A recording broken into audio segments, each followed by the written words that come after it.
Jung was a very strange person and a visionary. And so that's kept him outside of the academic realm almost entirely. I mean, I was constantly warned as an undergraduate and then a graduate student and then a professor against ever talking about Jung in any way whatsoever. When I went on the job market, when I was at McGill, when I had graduated from McGill, I had done my scientific research on alcoholism, and I had a fairly lengthy publication record that was pure empirical research and really neurophysiological research into the pharmacology of alcoholism. And I'd established a reasonably solid dossier of publications, but at the same time I was writing this book that became Maps of Meaning, and so I'd split my time in graduate student school between these two endeavors, one very specifically neurological and pharmacological and really biologically based, and the other very abstract, religious, symbolic, psychoanalytic, the complete opposite. But I could see that the two things overlapped really nicely, and there was a number of scientists at the time that were also drawing the same conclusions, the same relationship between the biology and the psychoanalysis. Jaak Panksepp, who wrote a book called Affective Neuroscience, which is a great classic, is one of those people who saw the relationship between the neurobiology of emotion and motivation and the psychoanalytic insights.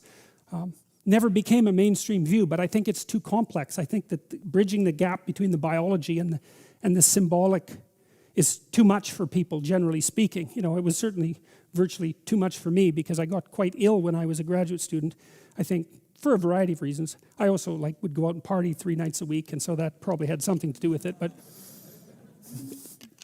But working on those two things simultaneously was also rather exhausting.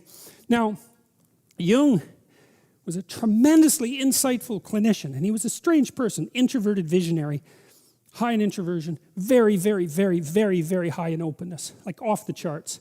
And also, God only knows what his IQ was. I mean, every time I read Jung, it's like reading Nietzsche. It's terrifying because, you know, he's so damn smart that he can think up answers to questions that you don't even, it's not like you don't understand the answers. It's that you never conceptualized the damn questions. It's really something to read someone like that, right, who says, well, here's a mystery, and you think, wow, I never thought of that as a mystery, and here's the solution. It's like, okay, that's something, you know. And he could read Greek, and he read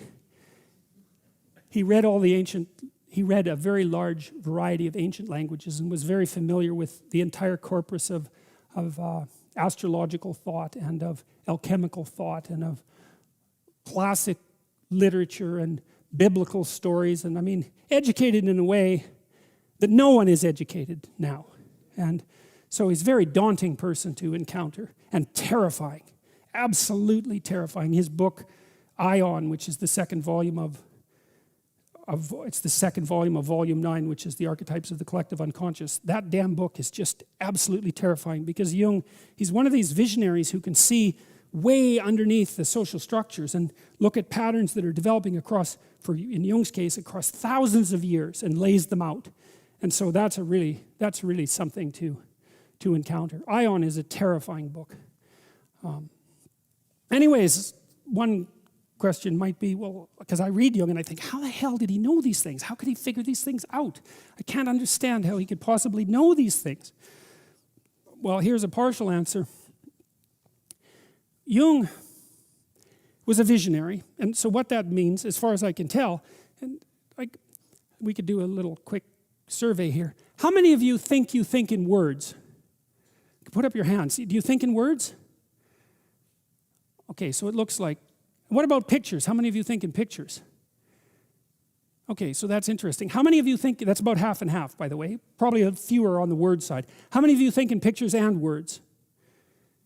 Okay, and so, all right, so it was roughly a third in each category, but that's also something that I really haven't encountered any research on from the neuropsychological perspective. It's like, well, do you think in pictures or do you think in words? And is that actually a reliable distinction? I think in words most of the time, but I can think in pictures. Like if I'm trying to build something, I can think in pictures almost instantaneously, but it isn't my natural mode of thinking.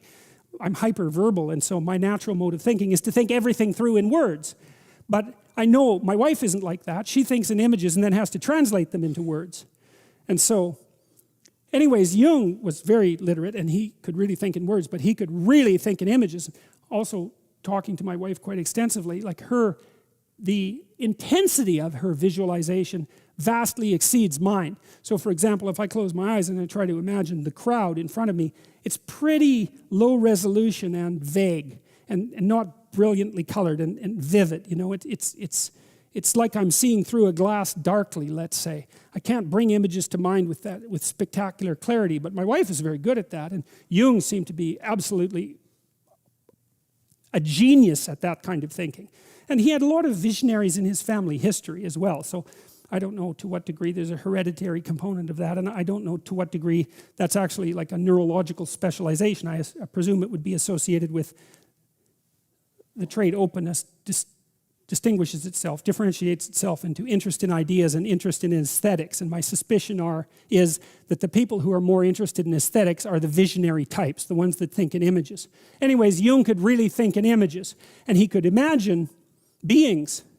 And I had a client once who was a lucid dreamer. And how many of you have had a lucid dream? So you know you're dreaming while you're, okay, many.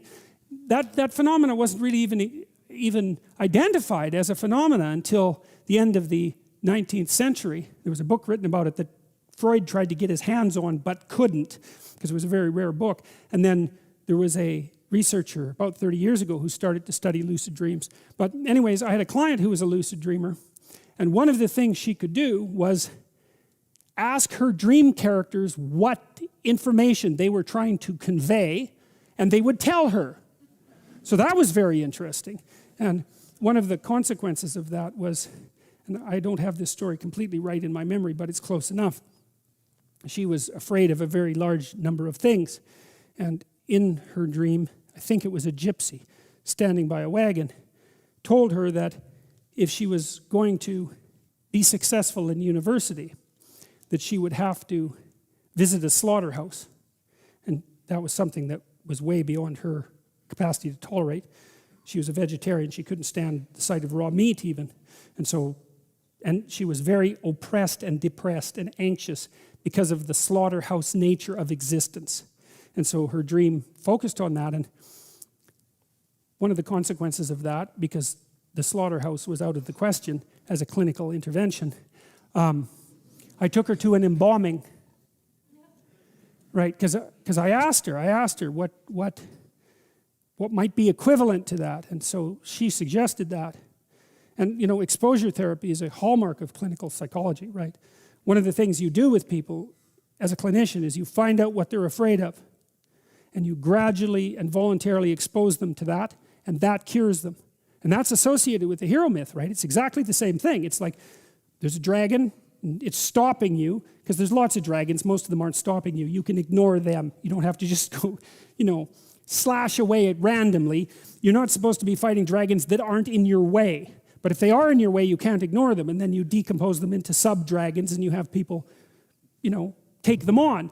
And as they take them on, they dispense with the dragon, and they gain the power of the dragon. It's like a video game. Actually, a video game is like that. That's why people like the video games. Well, that's right? There's a reason that you absorb power when you overcome things when you play a video game. It's not like that's intrinsic to the video game structure. That's an archetypal idea.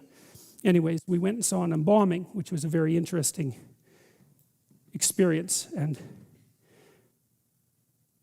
quite useful for her, because she knew what she could tolerate after that. And it was a hell of a lot more than she thought she could tolerate. And so that's very useful to know.